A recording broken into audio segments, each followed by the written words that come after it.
Yang namanya putune Kanjeng Nabi itu pantang minta kepada umat. Jadi kalau ada Pak yang ngaku-ngaku cucunya Kanjeng Nabi tapi kerjaannya keliling dawer minta kepada umat, usir dia. Usir. Rungokno, usir. Dia telah mempermalukan Kanjeng Nabi. Enggak boleh. Bu, saya agak galak, nggak apa-apa ya.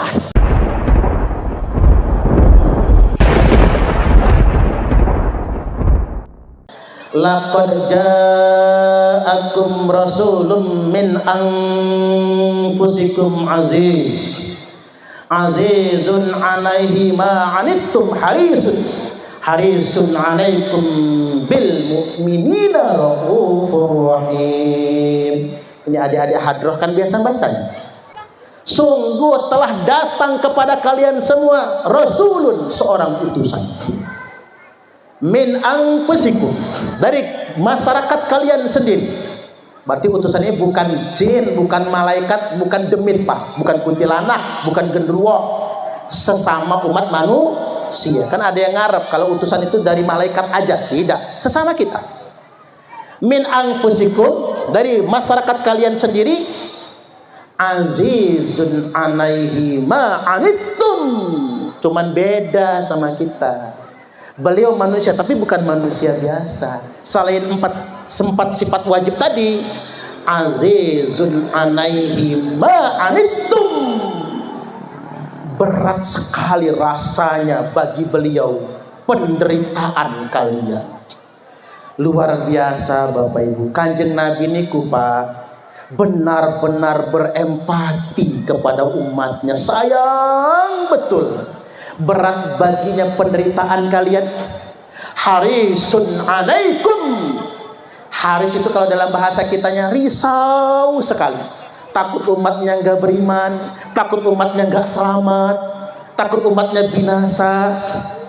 Bil mu'minina raufur rahim. Penyantun, lagi sayang sekali dengan orang-orang mukmin. Jadi Nabi itu Bapak Ibu satu santun, penyayang, berempati, bersimpati, takut betul Pak kalau umatnya ini sengsara. Makanya saya bingung Bapak Ibu, kalau ada orang yang ngaku-ngaku pewaris Nabi tapi kerjaannya mencaci maki umat, kerjaannya ngancem umat, kerjaannya medeni umat, dia nggak pantas ngaku putune Kanjeng Nabi. Bahkan mohon maaf Pak, bicara pewaris Nabi, wa annal ulama'a warasatul anbiya, ulama adalah pewaris para nabi. Tapi ingat, dikatakan ulama pewaris Nabi bukan cuma karena ilmunya, tapi akhlaknya.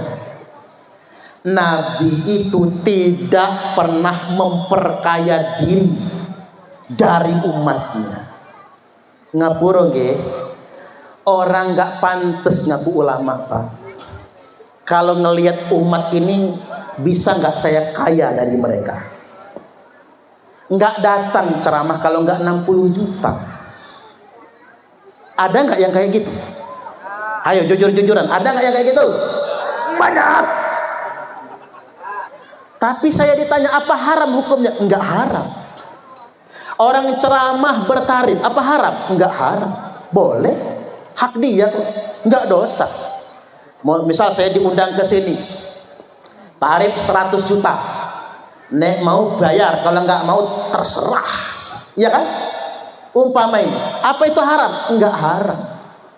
Tapi dia nggak boleh ngaku ulama, dia hanya penceramah biasa. Karena kalau ulama benaran, dia tidak akan minta kepada umat. Cocok atau cocok? Tanda cocok tepuk tangan dulu. Ini dengar ini kritik ini Pak. Ini kritik. Karena zaman sekarang ini kan sudah sangat komersil kan? Sudah sangat komersil Bapak Ibu. Nggak boleh sedemikian rupa itu. Kecuali dia penceramah, ya nggak apa-apa, namanya penceramah. Sah-sah saja. Nah apatah lagi begini Bapak Ibu. Ngaku anak putune Kanjeng Nabi. Bukan yang ngasih umat, tapi malah minta kepada umat. Enggak boleh itu. Tak kasih tahu sama masyarakat Linggapura, yang namanya putu ini Kanjeng Nabi itu pantang minta kepada umat. Jadi kalau ada Pak yang ngaku-ngaku cucunya Kanjeng Nabi tapi kerjaannya keliling dawer minta kepada umat, usir dia, usir, rungokno, usir. Dia telah mempermalukan Kanjeng Nabi. Enggak boleh. Bu, saya agak galak, nggak apa-apa ya? Ya sakit Pak hati kita umat Nabi ini, kok ada orang ngaku-ngaku cucu Nabi tapi kelakuannya kayak gitu. Dan ternyata dilalah Pak, yang ngaku-ngaku cucu Nabi di Indonesia ini, pantesan kelakuan mereka nggak benar Bapak Ibu. Ternyata ditemukan hujah dan dalil mereka bukan anak cucu Nabi. Ini tak terangkan ge, tak terangkan. Maksudnya apa? Mereka ngaku, Bani Ba'alwi ini, mereka ngaku kakek moyang mereka namanya Ubaidillah, Ubaid bin Ahmad. 5 abad setengah. Tiba-tiba terbit kakak baru. Imam Ahmad anaknya jadi 4. Muhammad, Ali, Husain, Ubaid. Muncul Ubaid. 5 abad setengah. Ini sampai hari ini Bani Ba'alwi, saudara-saudara kami para habaib, nggak bisa membantahnya. Nggak ada catatan nasab selama 5 abad setengah. Ini bukti nyata loh Bapak Ibu. Kita nggak boleh nutup mata, nutup telinga. Sebagai orang alim wajib bertanggung jawab ini. Itu dari kitab nasab. Dari kitab sejarah mereka mengatakan Ubaidillah itu ulama besar, mujtahid, al-alim, al-allamah. Ya kalau dia ulama besar, mana kitabnya? Mana karangannya? Mana murid-muridnya? Dan yang ketiga, dilalah Allah Maha Kuasa Pak. Ilmu Allah itu lengkap.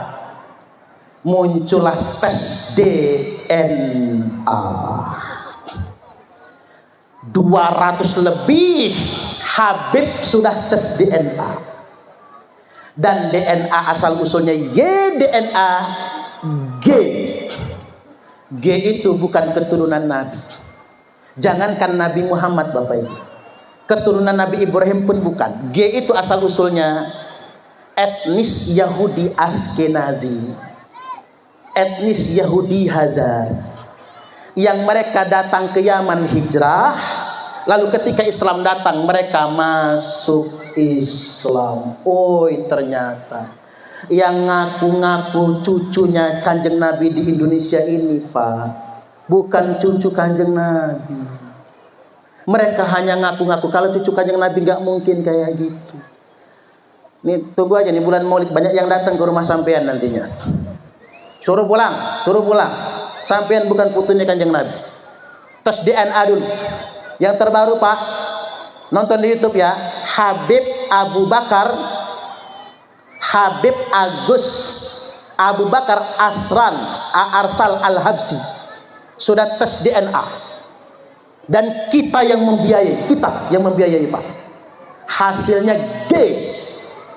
1000%, 1.000.000% bukan cucu Nabi Muhammad. Berarti mulai hari ini mereka nggak boleh lagi mengatakan dalam darah aneh nih mengalir darah Rasulullah. Nggak boleh. Haram hukumnya. Kecuali saya, kalau saya boleh. Dalam darah saya mengalir darah Rasulullah Adam alaihi salam. Iya, tepuk tangan dulu. Kapan-kapan kita panjangin ceramahnya. Nah, saya tutup dengan dalil dulu. Ma min rajulin idda'a li ghairi abihi wa huwa ya'lamuhu illa kafa.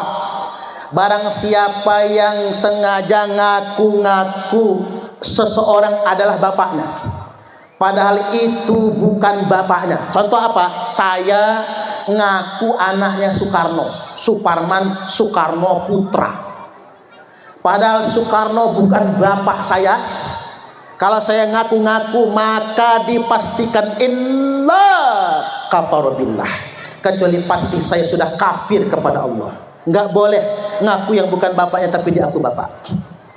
Yang berikutnya, wa manid da'a qauman laisa lahu fihim nasabun falyatabawwa maq'adahu nar. Barang siapa yang ngaku-ngaku keturunan dari suatu kaum, umpamanya ngaku nyak keturunan melinting padahal bukan, nyak keturunan ratu darah putih padahal bukan, nyak orang Jawa Pak keturunan Sunan Giri padahal bukan, keturunan Sunan Ampel padahal bukan, misalnya kan, ngaku-ngaku dia adalah nasab dari suatu kaum, laisa lahu fihim nasabun, padahal nasabnya bukan berasal dari kaum tersebut, fal yatabawwa maq'adahu minan nar, monggo kersane ngapling dewe atau menempati kapling yang sudah disediakan untuknya di dalam neraka. Kalau kita ngaku keturunan Sunan Giri aja nggak boleh, ngaku keturunan melinting saja nggak boleh, apatah lagi ngaku-ngaku putune Kanjeng Nabi. Man kadzaba alayya muta'ammidan faqad kafar. Barang siapa yang sengaja berdusta atas nama saya, dawuh Kanjeng Nabi, bohong atas nama Kanjeng Nabi, maka telah kafirlah dia. Enggak boleh kita berbohong, berdusta yang disandarkan kepada Rasulullah sallallahu alaihi wasallam. Ini penting untuk digarisbawahi. Saya closing dengan kalimat yang bagi likulli ahadin ayyakuna lahu ghiratun fi hadzal nasabi syarif. Niscaya bagi semua orang wajib cemburu dengan nasab keturunan Rasulullah. Wa dhabatahu, dan kalau ada yang ngaku-ngaku keturunan Nabi wajib meneliti hatta la yantasib ilaihi sallallahu alaihi wasallam ahadun illa bihaqqin, sampai-sampai tidak ada lagi yang berani ngaku cucunya Kanjeng Nabi kecuali dengan data yang benar. Ada yang mengatakan, ya terserahlah, seandainya dia putune, seandainya dia bukan cucunya Kanjeng Nabi, ya tanggung dewek dia dosanya. Seandainya dia cucunya Kanjeng Nabi misalnya, nanti kita dong yang dosa. Enggak begitu Bapak Ibu, jangan pakai pengandaian lagi sekarang. Sekarang bukan seandainya Pak, memang sudah terbukti mereka bukan cucu Kanjeng Nabi, hanya ngaku-ngaku modal curungnya mancung, hanya ngaku-ngaku tok saja.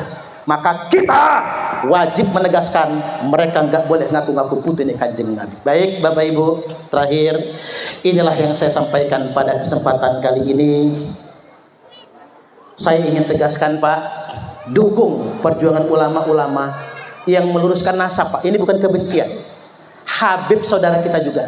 Saya sudah sampaikan sama Habib-Habib, antum nggak usah khawatir, antum saudara kami. Jadi walaupun antum sudah nggak jadi cucu Nabi, kata saya, kami tetap sayang sama antum, tetap. Kita bersaudara sebagai sesama umat Nabi saja. Yang kami nggak terima kalau antum ngaku cucu Nabi, itu aja, itu saja. Apalagi ngakunya di atas panggung, apalagi ngaku cucu Nabi, tujuannya untuk ngambilin uang-uang umatnya Kanjeng Nabi. Nggak boleh yang sedemikian rupa. Kalau mau dapat duit, kerja, jangan ngedawir kepada umat Kanjeng Nabi. Itu saja dari saya, kurang lebihnya mohon maaf, dan kepada Allah Ta'ala mohon ampun. Yang doa siapa Mas? Ada ya? Tak tutup ya. Wallahul muwaffiq ila aqwamit thariq. Wassalamualaikum warahmatullahi wabarakatuh.